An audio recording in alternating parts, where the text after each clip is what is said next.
je vous aime beaucoup, vraiment. Mais il y a une question que l'on me pose beaucoup trop souvent. Et même si j'adore toujours autant vous donner des conseils, je dois reconnaître qu'à force d'apporter toujours à peu près les mêmes réponses, eh bien ça devient un petit peu chronophage et un petit peu rébarbatif. Alors je n'avais pas du tout prévu de faire cette vidéo, sauf que voilà, on m'a posé une fois de plus cette question. Du coup je me suis dit, autant y répondre une bonne fois pour toutes et faire une vidéo sur cette thématique. Bonjour à tous et bienvenue dans cette nouvelle vidéo qui est d'un genre que je n'ai encore jamais fait sur cette chaîne. Mais comme quoi, il faut bien une première atout. Puisque oui, aujourd'hui, je vais tenter de répondre une bonne fois pour toutes à cette question que l'on me pose extrêmement souvent, à savoir, je ne lis pas de thriller et de policier, mais j'ai envie de m'y mettre, alors par quoi est-ce que je dois commencer? Alors posons tout de suite les bases de cette vidéo. Ce que je vais énoncer aujourd'hui n'est absolument pas une vérité absolue à prendre au pied de la lettre.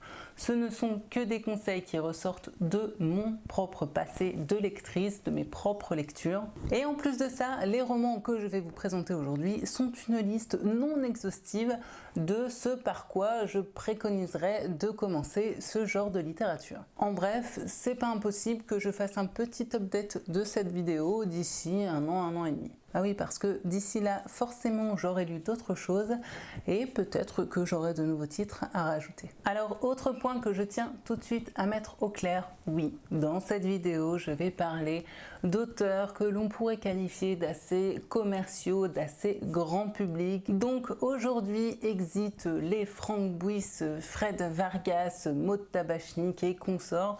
Non pas que je ne les apprécie moins, bien au contraire même j'ai envie de dire, mais parce que j'ai décidé aujourd'hui de vous parler d'auteurs qui sont extrêmement faciles à trouver en bouquinerie d'occasion, en brocante ou même dans la bibliothèque de Tati Jocelyne, ce qui fait que par conséquent pour les néophytes du genre, eh bien c'est extrêmement simple de se les procurer tout en déboursant une somme modique, voire absolument rien. Pas besoin donc de dépenser vos pépettes afin de prendre un petit peu la température avec ce genre littéraire pour savoir si c'est fait ou non pour vous. Je referme donc la parenthèse, voici pourquoi cette vidéo sera plutôt axée auteurs connus, commerciaux, n'ayant pas besoin de pub, mais vous l'aurez sûrement compris, je ne fais absolument pas cette vidéo pour leur faire de la pub, mais bien pour donner des conseils aux néophytes du genre. Et pour pouvoir renvoyer toutes les personnes qui à l'avenir me poseront cette question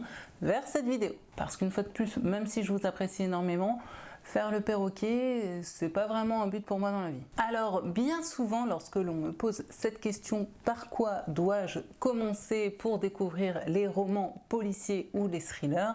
Eh bien, je dis souvent, ça dépend tout simplement ce que vous cherchez, ce que vous avez envie de lire. Alors, autre précision, hein, aujourd'hui, je ne parlerai que de romans policiers, donc par définition, dans lesquels il y a une enquête policière, ainsi que de thrillers, qu'on pourrait également appeler romans suspense, et non pas de romans noirs, qui pour moi sont encore un autre type de littérature. Et en général, lorsque l'on me pose cette question, c'est bien des thrillers ou des romans policiers que les gens recherchent. Je disais donc que tout dépend un petit peu de ce que vous recherchez et ce que vous avez envie de lire. C'est pour ça que les romans que je vais vous présenter aujourd'hui ont été un petit peu classés selon différentes catégories, dirons-nous. Enfin, grosso modo, hein, parce que clairement, c'est assez fait à l'arrache. J'ai pas du tout préparé cette vidéo, j'espère donc sincèrement qu'elle ne partira pas dans tous les sens. Mais là tout de suite, pour l'instant, c'est mal parti. Pour commencer, j'avais donc tout d'abord envie de vous parler des classiques du genre. Un petit peu les anciens, les incontournables, ceux qui ont fait la base de ce genre littéraire. Alors je vous préviens aussi d'avance, hein, on ne se moque pas de mes bouquins, parce que pour certains des livres que je vais vous présenter aujourd'hui, ils datent de plusieurs décennies, et par conséquent, on ne peut pas vraiment dire qu'ils soient jolis, ni en très bon état. Mais ça n'enlève rien à la qualité de leur texte. Bon alors, sans grande surprise, hein, qui dit classique du genre, dit forcément Agatha Christie. Bah oui, ça me semblait tomber sous le sens. Il faut savoir que pour ma part, je n'ai pas du tout découvert ce genre littéraire par le biais d'Agatha Christie. En fait, j'ai plutôt découvert cet auteur il y a à tout casser 1 an et demi. Comme quoi, il n'y a pas vraiment de règles. Pour ma part, je vous recommanderais donc Le Crime de l'Orient Express que j'ai ici, moi, aux éditions Le Livre de Poche. Je l'ai déjà déjà dit, j'ai un petit faible pour les Agatha Christie dans cette collection. Après, il en existe d'autres et c'est clairement le genre de roman que vous trouverez dans n'importe quelle bouquinerie d'occasion qui se respecte. Donc vous n'avez aucune excuse. Pas besoin de faire de grands résumés, les Agatha Christie sont toujours des romans plutôt courts. Ici, nous sommes en présence du fameux Hercule Poirot qui va devoir enquêter sur un meurtre qui a eu lieu à l'intérieur de l'Orient Express. Le principe d'Agatha Christie, c'est souvent un huis clos, mais pas toujours. On se retrouve à chaque fois avec un petit groupe de personnes qui sont toutes tour à tour suspectes. Ainsi, pendant tout le roman, l'auteur vous balade pour vous faire croire au début que c'est A le coupable, puis B, puis C. Et puis à la fin, nous avons notre enquêteur qui se ramène sur la place publique afin de nous livrer son petit speech pour nous démontrer très simplement que finalement, eh bien, contre toute attente, c'était la personne E qui était la coupable et que le lecteur s'est donc fait berner tout au long du roman. Voilà comment je décrirais personnellement les livres d'Agatha Christie. Alors oui, au niveau de l'écriture, on a forcément un petit côté un brin désuet par moment, mais le personnage d'Hercule Poirot est finalement assez attachant, un brin grande gueule. Et puis si vous cherchez vraiment un classique du genre policier, pour moi, c'est un incontournable. Ah oui, et puis le schéma étant pratiquement tout le temps le même, si vous en testez un et que vous aimez, il y a de grandes chances pour que vous puissiez vous faire toute la série. Parce que si vous en aimez un, vous devriez aimer les autres. Autre classique du genre, et ceux-là je les ai découverts il y a déjà une paire d'années, ce sont tout simplement les Arsène Lupin, écrits par Maurice Leblanc. Cocorico, nous avons un auteur français. Autre auteur extrêmement classique dans le genre, même si chez Maurice Leblanc on ne va pas se situer du côté de la police, mais plutôt du côté des malfrats. Bah oui, parce que Arsène Lupin a beau être extrêmement attachant et être un personnage que j'aime énormément, faut reconnaître que c'est quand même une sacrée fripouille. Personnellement, j'ai découvert cette série avec L'Aiguille creuse que j'avais énormément aimé, ici dans une très vieille édition du livre de poche. Et oui, pour les plus jeunes, avant les bouquins, ça ressemblait à ça. Personnellement, c'est donc un auteur classique que j'aime énormément. Je trouve que sa plume a un côté extrêmement moderne. D'ailleurs, il faut reconnaître que dans l'ensemble, bien qu'Agatha Christie ait un petit côté désuet, ça se lit quand même encore plutôt bien aujourd'hui. Là encore, ce sont des romans toujours plutôt courts. Alors une fois de plus, si vous voulez lire la base de ce genre littéraire, allez-y, jetez-vous dessus. Je vous assure que ça passe vraiment très très bien. Et enfin, je clôturerai cette catégorie des classiques du genre avec une autre auteure qui n'est peut-être pas un classique pour tout le monde, mais qui, pour ma part, est ma Madeleine de Proust de ce genre littéraire. Oui, c'est par elle que j'ai commencé à lire ce genre de lecture, et bien qu'elle soit parfois pas mal décriée, personnellement, je garde donc toujours une sorte de tendresse un petit peu particulière pour elle. Cet auteur, il s'agit tout simplement de Mary Higgins Clark. Un jour tu verras était le tout premier que je lisais d'elle. Et par la suite, j'en ai lu pas mal. Alors oui, des fois, les schémas narratifs sont peut-être un petit peu faciles. Ça peut paraître parfois un peu redondant et on est d'accord. Le style d'écriture n'est pas ce que l'on pourrait appeler d'extrêmement original ou recherché, ni extrêmement profond. Mais malgré tout, eh bien que voulez-vous, ça se lit extrêmement bien, c'est hyper accessible. C'est pour moi ce que j'appelle des petits thrillers doudou. Voilà, quand j'ai envie de quelque chose de facile, de me laisser porter et de retrouver un petit peu les racines de mon amour pour ce genre littéraire, eh bien, c'est toujours avec beaucoup de bonheur que je me replonge dans un Mary Higgins Clark. Alors même si c'est jamais des énormes coups de cœur, néanmoins, je vous conseille pourquoi pas de commencer par l'un de ces romans. Là encore, aucune excuse, on les trouve dans toutes les bouquineries. Et ça, c'est typiquement le genre de bouquin où je mets ma main au feu. Je suis certaine qu'il y en a au moins un dans la bibliothèque de Mamie Jacqueline. Oui, je sais, tout à l'heure je parlais de Tati Jocelyne, mais je pense que les deux, entre elles se passent les bouquins et elles ont des bibliothèques à peu près similaires. Je dis n'importe quoi, en fait j'ai encore un auteur à vous présenter dans cette catégorie des classiques du genre. Un auteur qui là encore pour certains ne sera peut-être pas forcément un classique, mais qui est également pour moi, je dirais, la deuxième partie de ma Madeleine de Proust. Il s'agit d'un Américain pour le coup, et c'est Harlan Coben. avec ici Ne le dis à personne, qui est, je pense, le premier roman que j'ai lu de lui. Et oui, là encore, on est face à une édition qui n'est pas franchement des plus jolies. Bah ça, c'est typiquement, je pense, le genre de roman que j'ai trouvé justement en bouquinerie d'occasion et qui m'a fait un petit peu sauter le pas et découvrir cet auteur. Alors, Harlan Coben. Là encore, certains, je dirais, crachent un petit peu dessus. Personnellement, même si c'est jamais des coups de cœur de malade et que là encore, niveau écriture, c'est pas ce qu'on a de plus original et de plus travaillé, ça n'en reste pas moins toujours des thrillers hyper agréables à lire, plutôt fluides. C'est typiquement ce que l'on peut appeler du thriller grand public. Et pour cause. C'est donc pourquoi il se retrouve aujourd'hui dans cette vidéo, parce que je pense vraiment que pour débuter un petit peu avec ce genre littéraire, c'est parfait. C'est fluide, c'est rythmé, c'est accessible, ça ne se veut pas plus prétentieux que ça ne l'est. Bref, c'est simple, mais ça fait le job. Et pour moi, celui-ci est l'un de ses meilleurs. Je crois qu'à ce jour, c'est vraiment celui qui m'est resté le plus en tête et que j'ai trouvé le plus abouti. Il a d'ailleurs été adapté en film par Guillaume Canet avec François Cluzet dans le rôle principal.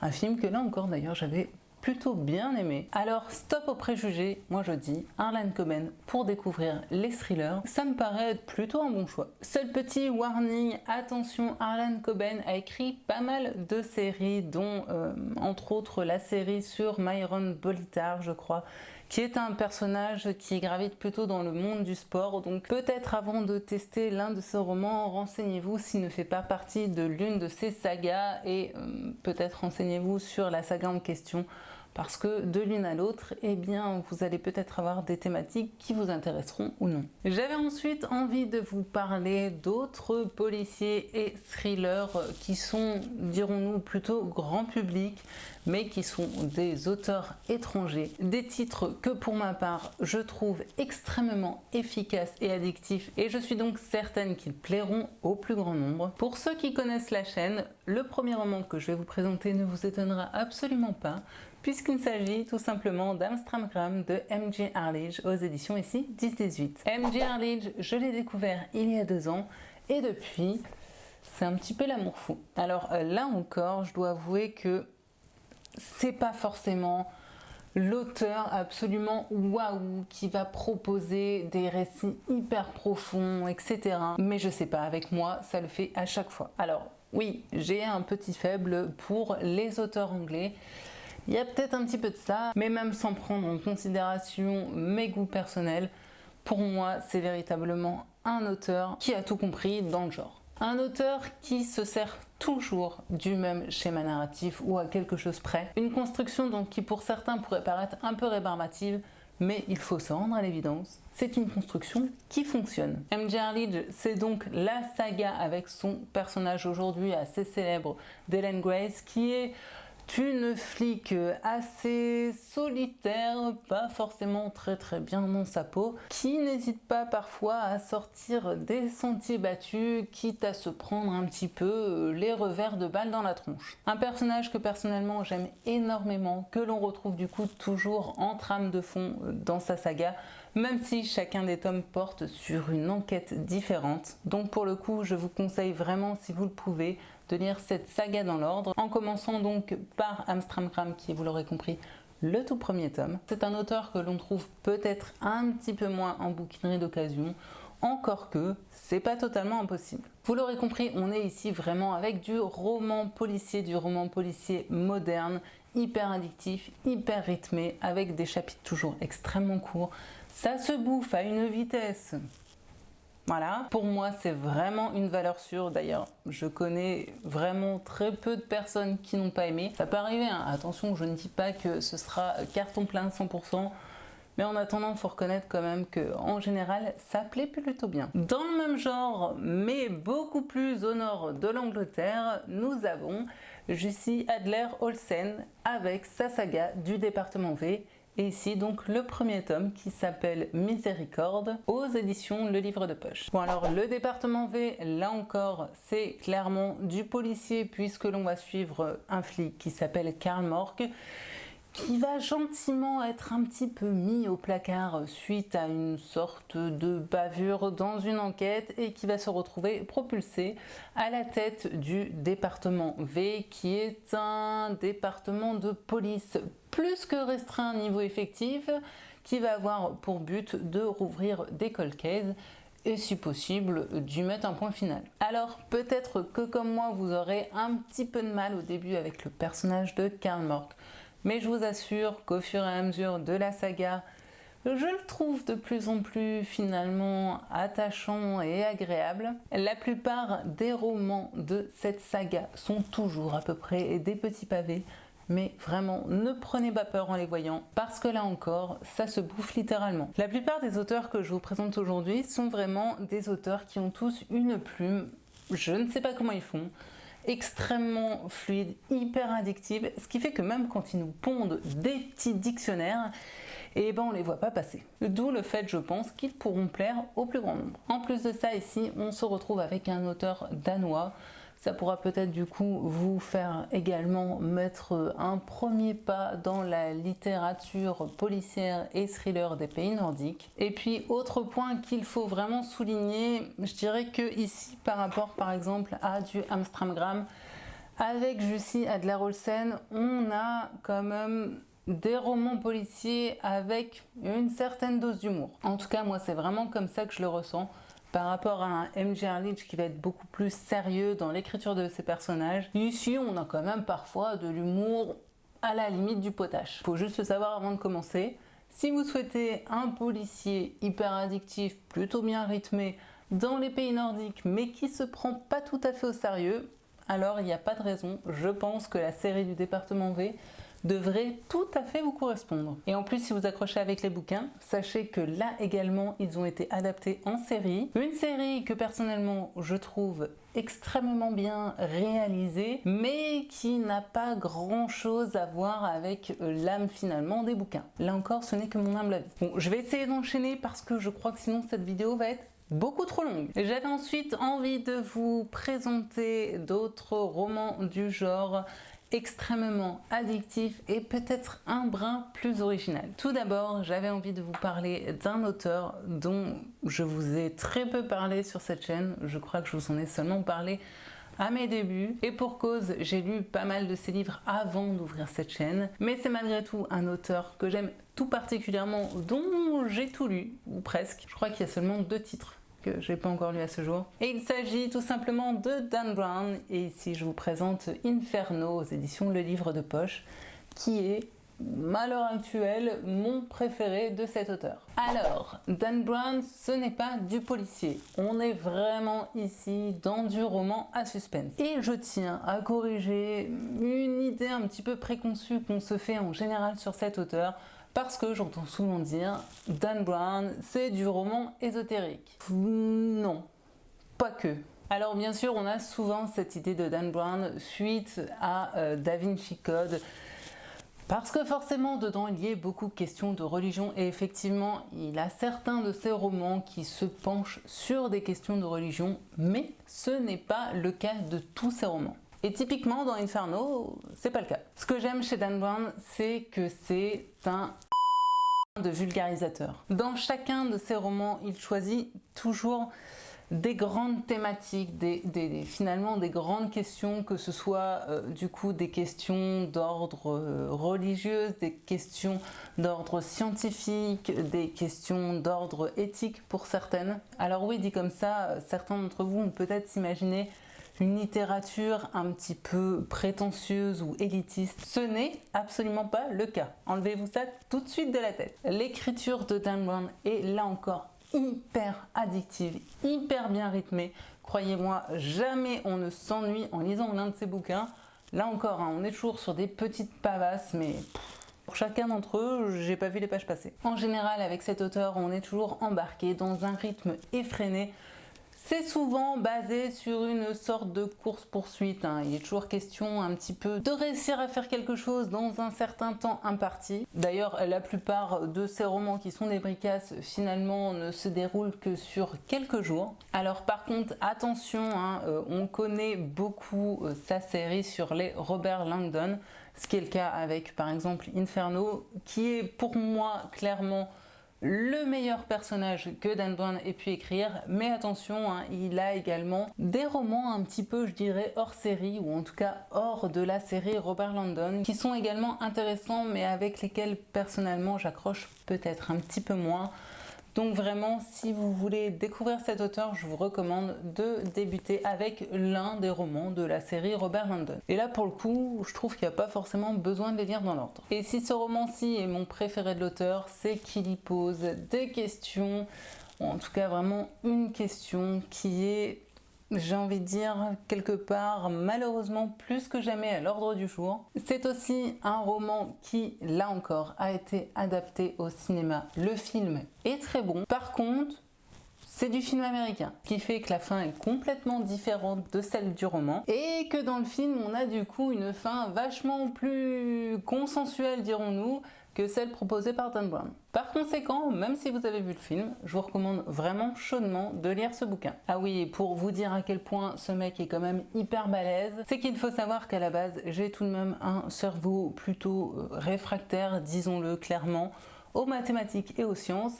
Et pourtant, il arrive à me passionner en me parlant de physique quantique et compagnie, qui n'était franchement pas gagné d'avance, hein, soyons clairs. Alors si moi et mon petit cerveau de littéraire 100% pur jus arrivons à accrocher à cet auteur, il n'y a aucune raison que ce soit pas votre cas également. Deuxième auteur dont j'avais envie de vous parler, et là encore c'est une auteure anglaise, il s'agit tout simplement de Moa Heider, ici avec Birdman aux éditions Pocket. Birdman d'ailleurs c'est pour le coup le premier que j'avais lu de cet auteur et ça a été pas loin du coup de foudre je crois. Et depuis j'ai envie de lire tous les romans de Moa Heider. On est du coup ici vraiment avec du roman policier puisque l'on va suivre le personnage de l'inspecteur Jack Caffrey en Angleterre. Une pelleteuse va mettre au jour des corps de femmes dans un chantier et de là vont découler toute une enquête policière et c'était vachement bien écrit et vachement bon.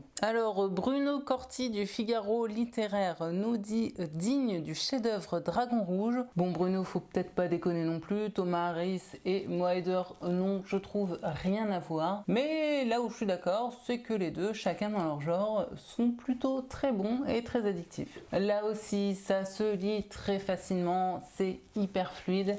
Et pareil, pour Moa Heider, on en retrouve quand même assez souvent dans les bouquineries d'occasion. Alors allez-y, jetez-vous dessus, je vous assure que pour quelques euros, normalement vous ne serez pas déçus. Bon, maintenant nous allons attaquer un gros morceau puisque je vais vous parler forcément des policiers et thrillers français. Bah oui, il fallait bien un instant cocorico dans cette vidéo, même si c'est pas forcément finalement les auteurs que je préfère lire. Et le tout premier, il s'agit de Michel Bussy et le roman que j'ai envie de vous présenter de lui, il s'agit d'Un avion sans ailes, ici aux éditions Pocket. Alors Michel Bussy et moi, c'est pas forcément toujours les grands amours, hein. Loin de là. D'ailleurs à ce jour, je n'ai eu aucun coup de cœur avec aucun de ses romans. En fait, le problème que j'ai avec cet auteur, c'est que je trouve qu'il y a quand même pas mal d'invraisemblances et de détails ou d'événements parfois un petit peu gros dans ces histoires. Mais il faut reconnaître que là encore, ça plaît au plus grand nombre, c'est plutôt addictif, plutôt bien rythmé, ça se lit hyper bien. Et pour découvrir les thrillers, là encore, je trouve que c'est un choix pas si mauvais. Pour moi, tous ces romans ne se valent pas. Alors oui, on entend tout le temps parler de son roman Les Nymphéas Noires, que j'ai lu il y a pas si longtemps et je comprends pourquoi il plaît autant. Donc effectivement, si vous tombez dessus, ce n'est pas forcément un mauvais choix, mais pour ma part, c'est finalement pas celui que j'ai préféré. C'est pourquoi j'avais envie de vous parler d'Un avion sans ailes, qui est pour moi, de ce que j'ai lu de cet auteur pour le moment, celui que j'ai finalement préféré, celui que j'ai trouvé peut-être le plus abouti, ou en tout cas celui qui m'a apporté plus de plaisir de lecture. De quoi est-il question dans ce roman? Eh bien tout simplement au début on va se retrouver avec un avion qui se crache je crois dans les Alpes, avion dont il n'y a aucun survivant sauf un bébé. Alors alléluia, on a sauvé l'enfant. Sauf que par la suite les problèmes arrivent puisque deux familles réclament cet enfant en disant qu'il s'agit de leur petite fille. des deux côtés, ce qui pose problème. Là encore, Michel Bussy s'impose pas mal dans l'art de pondre des pavasses, mais là encore, je peux vous assurer, ça se lit super bien. Bon, on va continuer du coup dans les pavasses, mais les pavasses que l'on ne voit pas passer, puisque je vais dès à présent vous parler d'une auteure, là encore, française. Il s'agit tout simplement de Karine Giebel, et pour ma part, j'avais envie de vous parler de Jusqu'à ce que la mort nous unisse, que j'ai ici aux éditions Pocket. Alors Karine Giebel, c'est pour moi vraiment la spécialiste de la pavasse que l'on dévore comme un bouquin de 200 pages. Je ne sais pas comment elle fait, mais elle a une écriture extrêmement addictive. C'est sûrement dû à sa plume dans laquelle on a des phrases extrêmement courtes, souvent hachées, pas mal de dialogues, ce qui fait que l'on ne voit pas les pages défiler. Toujours est-il que c'est toujours hyper agréable de la lire, les pages défilent à une vitesse dingue, il y a un rythme toujours de fou dans ces romans et des intrigues qu'à chaque fois, moi je trouve plutôt intéressantes. Bon alors attention juste à savoir par rapport aux autres auteurs que j'ai pu vous présenter, c'est une auteure qui parfois n'y va pas avec le dos de la cuillère, dans la violence et dans le dégueulasse. Par conséquent, si vous avez envie de découvrir ce genre littéraire en douceur, c'est peut-être pas forcément l'auteur avec laquelle il faudra commencer. Alors je sais que ce titre n'est pas forcément celui dont on parle le plus lorsque l'on parle de Karine Giebel, mais personnellement, pour l'instant, c'est vraiment celui que j'ai préféré de cet auteur. Dedans, on y retrouve un duo de personnages que j'ai juste tellement adoré suivre. Deux personnages ultra bien écrits, avec d'un côté une fliquette débutante et de l'autre un guide de haute montagne. Je ne vous en dis pas plus, mais pour moi ici on est vraiment sur du très bon, axé autour d'une enquête à propos du corps d'un guide de haute montagne qui a été retrouvé du coup dans la montagne. Et ça peut pas mal surprendre hein, parce que forcément la montagne c'était un petit peu sa vie et on se dit bah c'est pas possible qu'il soit tombé là tout seul. Forcément, ce monsieur a été victime d'un meurtre. Alors, est-ce le cas ou pas? Pour le savoir, il faudra lire Jusqu'à ce que la mort nous unisse. Dans le même genre, auteur français extrêmement addictif, un peu passe-partout, et qui, je pense, plaira au plus grand nombre, j'avais envie de vous parler de Jacques Expert, et plus particulièrement du titre Qui, ici aux éditions Le Livre de Poche. Alors, Jacques Expert, là encore, hein, ça n'a pas forcément toujours été un carton plein pour ma part. Il y a d'ailleurs un de ses romans qui m'a plutôt déçu, d'autres qui ne m'ont pas forcément surpris, mais je trouve que sa plume a quelque chose malgré tout de singulier et par rapport aux autres que je vous ai présentés, il a peut-être une touche un petit peu originale. Peut-être est-ce dû aux thématiques qu'il choisit à chaque fois. Il faut savoir qu'en général dans ses romans, le récit tourne toujours un petit peu autour des enfants, des relations parents-enfants, etc.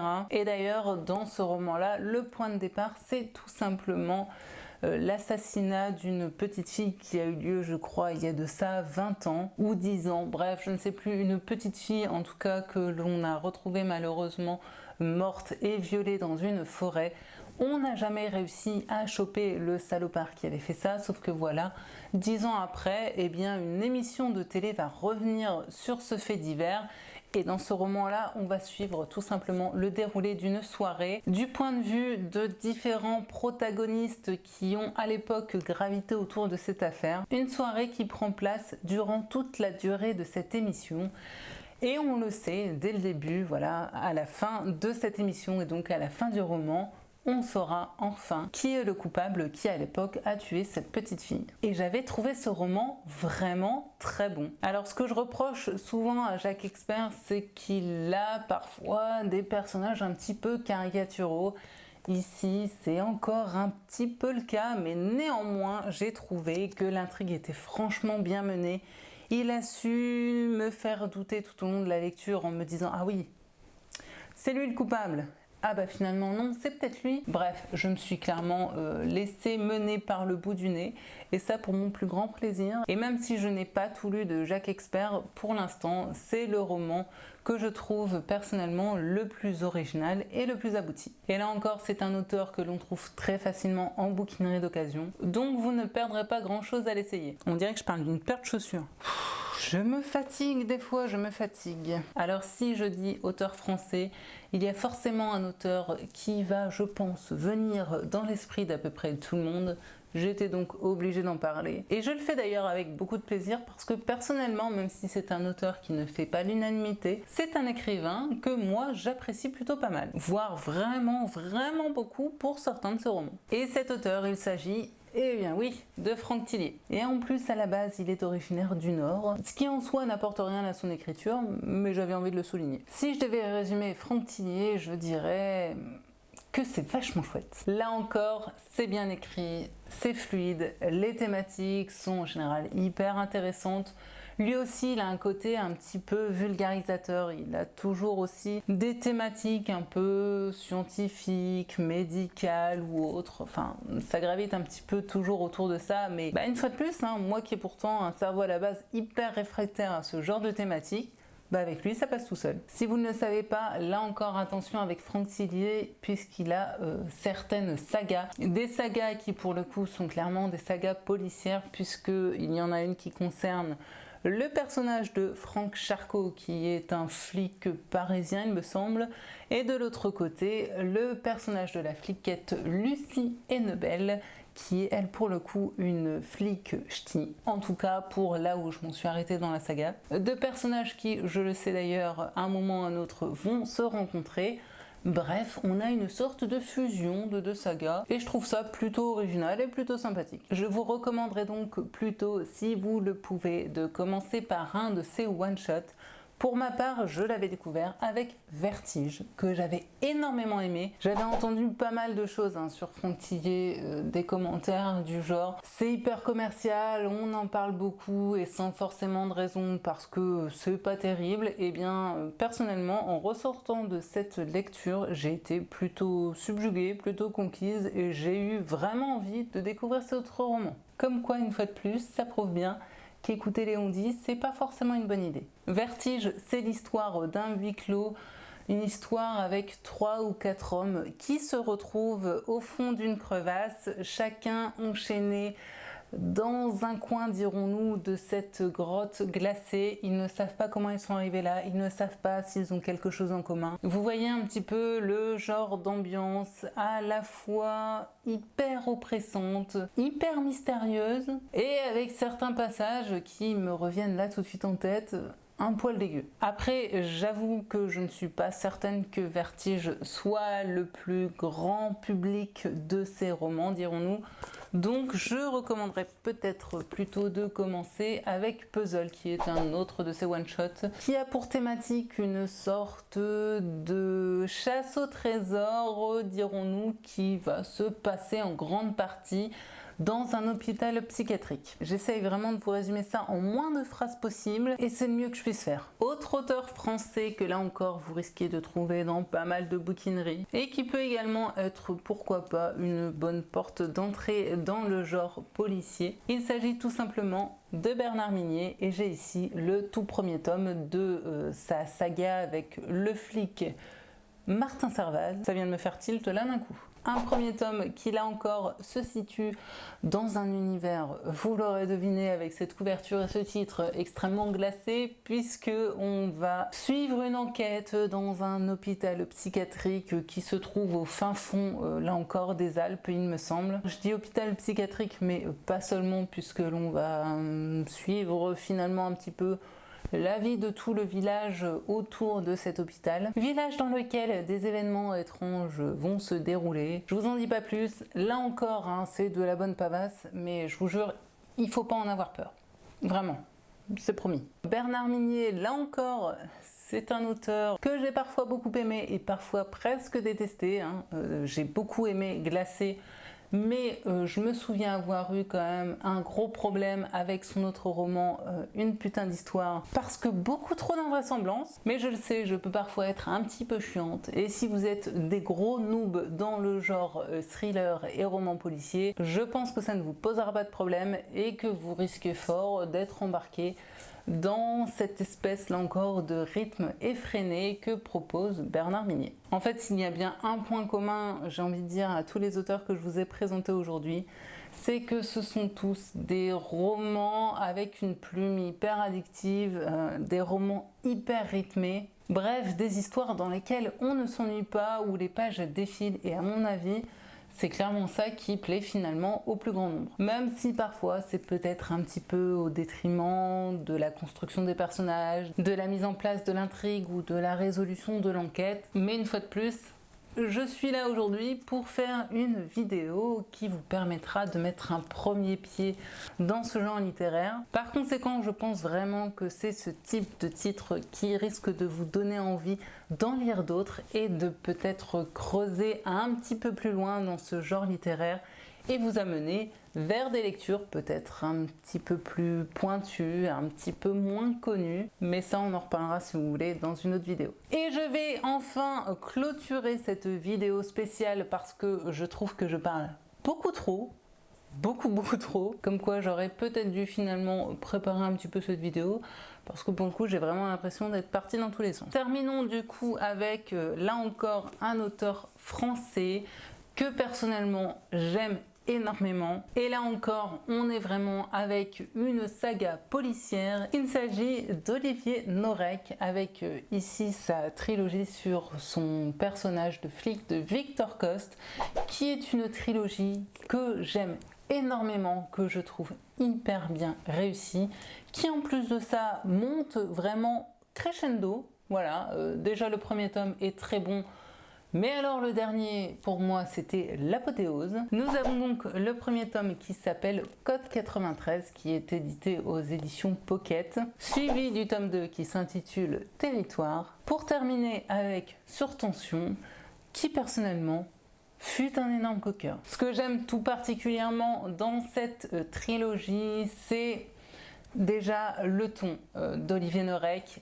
C'est un ancien flic, on le sent dans son écriture, on sent le côté hyper réaliste, on sent qu'il sait de quoi il parle. D'ailleurs, je trouve que les thématiques abordées sont des thématiques plutôt intéressantes et qui nous proposent un point de vue que l'on ne rencontre pas forcément dans les romans policiers. En tout cas, je trouve vraiment qu'il a su aborder ça avec un angle qui lui est propre. Et autre chose que j'aime énormément avec cette trilogie, c'est tout simplement cette brigade de flics, ce groupe de personnages auxquels je me suis énormément attachée, des personnages que j'ai trouvés hyper bien écrits, ouais, hyper attachants, hyper réalistes, que j'imaginais tout à fait dans la vie de tous les jours.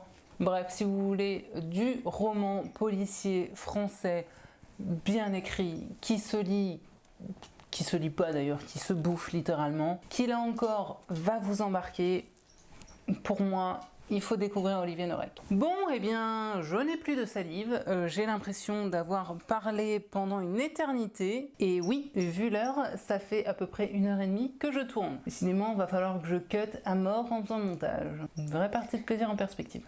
Néanmoins, j'espère vraiment du coup que cette vidéo vous aura été utile, que tous ceux qui ont envie de s'essayer à ces genres littéraires mais qui ne savent pas trop par quoi commencer, eh bien j'espère que ces lecteurs trouveront du coup les réponses qu'ils cherchent dans cette vidéo. Et puis une fois de plus, hein, si jamais vous venez à l'avenir me poser la question, ne m'en voulez pas, je vous renverrai du coup vers cette vidéo que je me serais donné de la peine finalement à tourner. Donc autant m'en servir à l'avenir. Si de votre côté vous êtes des lecteurs plutôt connaisseurs des romans policiers ou des thrillers et que vous avez peut-être d'autres titres qui vous viennent en tête pour pourquoi pas découvrir ces genres littéraires, alors n'hésitez surtout pas à laisser ces titres en commentaire, ça pourra être utile du coup à d'autres lecteurs. Pour ma part, vous le savez, moi les thrillers, les policiers et aussi les romans noirs, c'est véritablement les livres qu'à l'heure actuelle je préfère lire. Je sais pas, j'ai un amour particulier pour ces livres-là, alors même si on est d'accord, hein, en général ils sont plutôt dégueulasses et qu'ils ont souvent pour point commun de malmener le lecteur. Et bien malgré tout ça, lorsque je m'essaye à d'autres genres littéraires, il n'y a rien à faire. Au bout d'un moment, je reviens tout le temps vers ces romans-là. Je pense vraiment que c'est le côté énigme, suspense qui me tient en haleine. Finalement, les lectures doudou où on se laisse couler, ça me stimule pas assez. Ouais, je crois que c'est ça. J'aime être stimulée, même si en général c'est par des trucs dégueux. Bref, Je vais m'arrêter là parce que je pars vraiment dans des divagations qui n'ont pas lieu d'être. J'espère donc que cette vidéo vous aura été utile. N'oubliez pas de me dire en commentaire pourquoi pas ce que vous en avez pensé et de laisser un petit pouce levé si vous avez aimé. J'espère donc vous retrouver très bientôt sur cette chaîne. En tout cas, moi, je serai au rendez-vous pour une vidéo d'un tout autre genre. Je vous souhaite bien sûr paix, amour et littérature dans vos cœurs. Et je vous souhaite également de très belles découvertes de romans policiers et thrillers. Et si vous faites de chouettes découvertes grâce à cette vidéo, s'il vous plaît, venez me le dire en commentaire. Je serai trop contente de savoir que j'aurai été l'espèce de marraine la bonne fée qui vous aura peut-être mis le pied à l'étrier. Bon allez, ce coup-ci, je coupe la caméra. À très bientôt. Paix, amour et littérature dans vos cœurs. Je vous fais tout plein de bisous et on se revoit très prochainement. Bye!